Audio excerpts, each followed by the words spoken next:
going over a basic dungeons guide for entrance to floor 3. So I'm just going to go ahead and hop in and talk about it. So for entrance, I recommend you play tank if you have old dragon armor, or any dragon armor for that instance. And I recommend if you have ender armor and a void sword just to play burrs, if you have ender armor and a dragon shortbow to play archer. And that's all that I think that you should play. So the basics of dungeons is you run around these rooms. So as you can see, I'm in one, we call it a 2x2 room because it's, well, 2x2. And your goal is to get what I just picked up. A wither key in the first room that you explore, a blessing, and whatever else that was. So now you're going to go and you're going to try to find the door, the wither door, or in this case it's going to be the fairy room, and there's going to be a wither door here. So now you want to hit that and kill all the mobs inside, and one of these will drop the blood key, or again another wither key. So to get the wither key, you're either going to have to kill, like that, a lost adventurer or a shadow assassin or an angry archaeologist, and it's going to drop it, or you're going to kill all of the mobs in one room. And you'll know which you have to kill just by time of playing the game. And also these are secrets, so you go around in each room. Most rooms will have some secrets in them, and secrets basically just increase your score and give you higher chances of getting better loot. So this is the blood room. The watcher will spawn these blood mobs that you have to kill, and on entrance there's no boss fight. This is basically just the end of the boss fight. We're about halfway done here. So we're just going to wait for the watcher to spawn everything. And obviously if you're just starting out, you won't be one-shotting them, it'll actually be a little bit tougher. The pet I recommend for everybody on entrance is just an Enderman pet. You know, it's nice and cheap, easy to level up, and it does some decent damage. So here, that's just going to be the end of the run.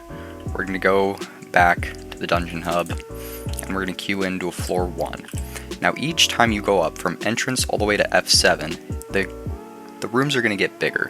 And so you're going to have to clear more rooms, and I recommend having a better party and better gear.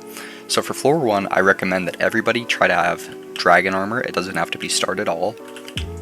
And again, just the same thing, you know, if you have old, play tank or healer if you want. And, you know, depending on if you have a aspect of the dragons or a dragon shortbow, play archer or burrs. So you just go around, you go to the wither door, and you kill like that. You go to the fairy room, you go to the wither door, and that kind of just repeats. And that's the basic of what people call blood rushing, which is basically you unlock the blood door as fast as possible because it takes the longest to spawn the mobs. So see, I get that there, and notice how I'm not clearing a lot of the dungeon just for these early couple runs. If you have a whole party, you do want to go and do the entire map, and to get S, which is all you'll need for entrance to floor 3, you just have to kill every mob or every lost adventurer, and you do not have to do any secrets to get S. So I'm going to go ahead and do that. I'm going to go around and kill all of the mobs. I'm not going to do any secrets again because I'm just going for S on this run. So there are also these are puzzles, and I have a solver for this one, but you have to click them all. And see, I got orange here. This is waterboard puzzle. You can get mods for this, and they're really handy. I don't have the good one, but it's alright. So you basically just wait for the water to flow into orange, and it'll move the orange one. And we click on purple, the ones that say purple, and then it's going to flow into purple. And that should do it. Yep. And now we can go ahead and we can get the chest, and that completes the puzzle you see by that check mark on the rune. A green check mark means that you have all the secrets and all the mobs are cleared. A white one means that you've just killed all the mobs and you do not have all the secrets. And then a no check mark, as you can see from this room I'm about to go in. If it's a question mark, it hasn't been discovered. If it has no check mark, it means that it has not been cleared. And most of these Lost Adventure rooms will have no secrets. Most of the puzzles, except Blaze, have no secrets that you have to do. So now we're going to go back around to the fairy room to get this last uncleared room. It's going to be over here. Okay, and it's just a long room. Now, kill all the mobs, get the blessing, and whatever else it drops. For all classes, again, I recommend having a Aspect of the Void or Aspect of the End. Aspect of the End is going to be really nice to just get around. So see, that dropped a Super Boom and a Blessing of Stone. So now we just have to go in, get this one, and then I think there'll be one more. Healing is also nice, so a Wand of Mending or Florid Zombie Sword. This one is just tic-tac-toe. If you get solvers, it'll literally just tell you if you're not good enough to beat a bot at tic-tac-toe. So once we do this, there will be a blessing behind it, and I believe that'll be it. We can go kill the Bloodroot mobs. So now that we have this, we can go all the way back, and you can hold out your map to see where you have to go. Or you see one in my top left corner, that's a mod. So we go back through here, and we just kill all these. So that'll do it almost for F1. Now we just have to go into the boss fight. And this is Bonzo. He has a little bit of health, a little bit for me. And basically his whole spiel is that you kill him, and then he revives himself, and you just have to kill him again. So he'll run away. You have to kill him, and he'll spawn some undead things that you have to kill again. Then he revives himself, and he dies. Now obviously it won't be that quick if you're just starting out. It'll take, you know, a couple seconds each if you have a good party. So there I got an A, because it's a little bit different, since I did no secrets. And then you check the chests at the end. This one is the first one that you have chests, so here I don't have a lot of profit. The most profit I have, this is a mod, is the free chest. So now I'm going to go back to the dungeon hub and go into an F2. Now floor 2 is when you can start to play mage, is when I recommend starting to play mage, because now you have access to the Bonzo staff, which, as you can see here, I'm not even in mage gear, but it does some decent damage. I believe you can probably one-shot every mob in Wise Dragon with any pet.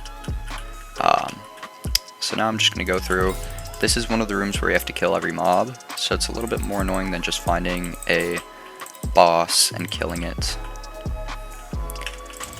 For this, I recommend having a Aspect of the Dragons, definitely, if you want to play Burrs. And I believe you can get Star Dragon armor now, so get that. You want to get that as soon as you can, because Star Dragon armor is going to be your best bet until about floor 5, which we won't cover today, but this is kind of a boring room, so I think I'm just going to cut to the end of the dungeon because it's a lot similar.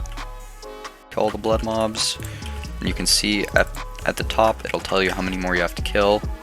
Now this boss fight is relatively easy if you know what you're doing. So first you're going to start out killing the priest, because what the priest can do is revive all of the other kind of mini bosses. So if you kill him first, none of the others can be healed or revived. So you just wait for him to spawn. Oh, that's a mage. Whoops.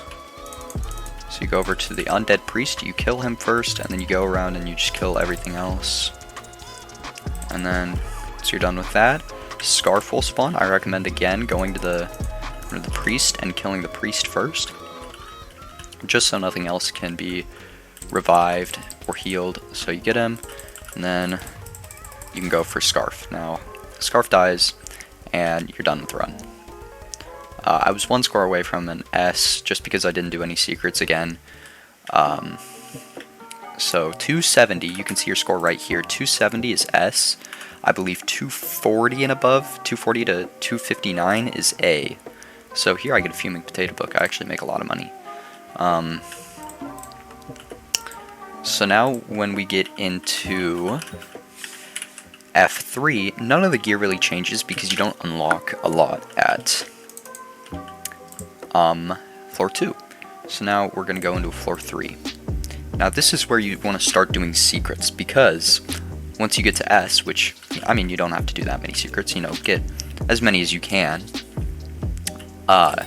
You should get secrets, because then you can unlock the next chest. to clear all of the dungeon and get a couple of secrets to get S, which allows you on floor 2 and above to get the bedrock chest, or sorry, the obsidian chest is what it's called.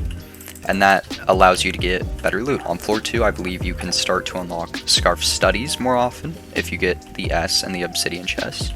On floor 3, you can get adaptive armor more commonly, which, you know, is nice because once you get this adaptive armor, I think is best for all classes.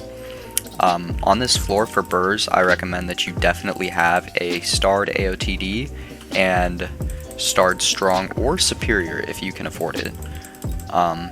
Or I guess unstable kind of works. If you play healer or tank, I recommend that you have a Mender Fedora, or whichever one you can afford, with Old Dragon Armor. And one class that I forgot is Mage, where you want to have the Bonzo Staff and Starred Wise Armor. So this boss fight is a little bit more difficult in terms of coordination. So there are 4 Guardians that you all want to kill within about 5 seconds. So you want to have your party get them low, and then someone will say everybody's on a Guardian, and you say kill. So I'm going to hit these things twice, and they'll die. And so now that I've killed them all at the same time, they're all dead, it'll spawn the Professor. And then you just have to get the Professor low to about 500,000 health, and he'll bring the Guardians up, and then you just have to kill him again. So it's kind of like Bonzo, where he resurrects the Guardians, but Bonzo resurrects himself, so now you just have to kill the Professor, which with an Archer is really easy, or Burrs, you know, with any DPS class. Also, a good bow for floor 3 and above is the Juju bow, which is unlocked at Enderman Slayer 3, I believe. It's only about 20 million coins if I look here. So yeah, that's a really good bow. We didn't get anything because I kind of just sped through it. And so I think that'll do it for the dungeon gameplay. As always, if you have any questions, leave them in the comments. Thank you for watching, and have a good one.